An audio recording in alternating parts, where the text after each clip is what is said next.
नमस्ते दोस्तों, आप सभी का हमारे YouTube चैनल दैनिक संस्कार पर हार्दिक स्वागत है। आज की कहानी है ऊंट और गिद्दड़ की कहानी। आइए शुरुआत करते हैं। बहुत पुरानी बात है। एक जंगल में दो पक्के दोस्त रहते थे। एक था गिद्दड़ और दूसरा था ऊंट। गिद्दड़ काफ़ी चालाक था और ऊंट सीधा सा। ये दोनों दोस्त घंटों नदी के पास बैठकर अपना सुख दुख बांटते दिन गुजरते गए और उनकी दोस्ती गहरी होती गई। एक दिन किसी ने गिद्दड़ को बताया कि पास के खेत में पके हुए तरबूज हैं। यह सुनते ही गिद्दड़ का मन ललचा गया, लेकिन वो खेत नहीं, नदी पार था। अब नदी को पार करके खेत तक पहुंचना उसके लिए मुश्किल था, इसलिए वो नदी पार करने की तरकीब सोचने लगा। सोचते सोचते वो ऊंट के पास चला गया। ऊंट ने दिन के समय गिद्दड़ को देखकर पूछा, मित्र तुम यहाँ कैसे? हम तो शाम को नदी किनारे मिलने वाले थे। तब गिद्दड़ ने बड़ी ही चालाकी से कहा, देखो मित्र, पास के ही खेत में पके तरबूज हैं। मैंने सुना है तरबूज बहुत मीठे हैं। तुम उन्हें खाकर खुश हो जाओगे, इसलिए तुम्हें बताने चला आया। ऊंट को तरबूज काफ़ी पसंद था। वो बोला, वाह, मैं अभी उस गांव में जाता हूँ। मैंने बहुत समय तरबूज नहीं खाए हैं। ऊंट जल्दी जल्दी नदी पार करके खेत जाने की तैयारी करने लगा।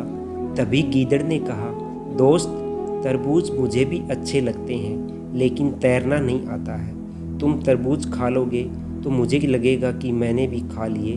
तभी ऊंट बोला, तुम चिंता मत करो, मैं तुम्हें अपनी पीठ पर बैठाकर नदी पार करवाऊंगा, फिर साथ में मिलकर तरबूज खाएंगे। ऊंट ने जैसा कहा था वैसा ही किया। खेत में पहुंचकर गिद्दड़ ने मन भर तरबूज खाए और खुश हो गया। खुशी के मारे वो जोर जोर से आवाज़ें निकालने लगा। तभी ऊंट ने कहा, तुम शोर मत मचाओ, लेकिन वो नहीं माना। गिद्दड़ की आवाज़ सुनकर किसान डंडे लेकर खेत के पास आ गए। गिद्दड़ चालाक था, इसलिए जल्दी से पेड़ों के पीछे छुप गया। ऊंट का शरीर बड़ा था, इसलिए वो छुप नहीं पाया। किसानों ने गुस्से के मारे उसे बहुत मारा। अपनी जान बचाते हुए ऊंट खेत के बाहर निकला। तभी पेड़ के पीछे छुपा गिद्दड़ बाहर आ गया। गिद्दड़ को देखकर ऊंट ने गुस्से में पूछा, तुम क्यों इस तरह चिल्ला रहे थे? गिद्दड़ ने कहा कि मुझे खाने के बाद चिल्लाने की आदत है, तभी मेरा खाना पचता है। इस जवाब को सुनकर ऊंट को और अधिक गुस्सा आ गया। फिर भी वो चुपचाप नदी की ओर बढ़ने लगा। नदी के पास पहुंचकर उसने अपनी पीठ पर गिद्दड़ को बैठा लिया। इधर ऊंट को मार पड़ने से मन ही मन गिद्दड़ खुश हो रहा था।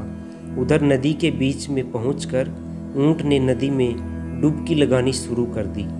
गिद्दड़ डर गया और बोलने लगा, यह क्या कर रहे हो?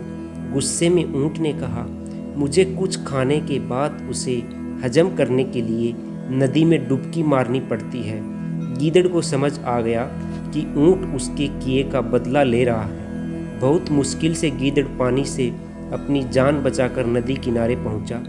उस दिन के बाद से गिद्दड़ ने कभी ऊंट को परेशान करने की हिम्मत नहीं की। दोस्तों, आज का वीडियो यहीं समाप्त होता है। हमारी कहानी कैसी लगी? अगर अच्छी लगी तो वीडियो को लाइक करें, शेयर करें, हमारे YouTube चैनल को सब्सक्राइब करें। धन्यवाद। जय श्री कृष्णा। राधे राधे।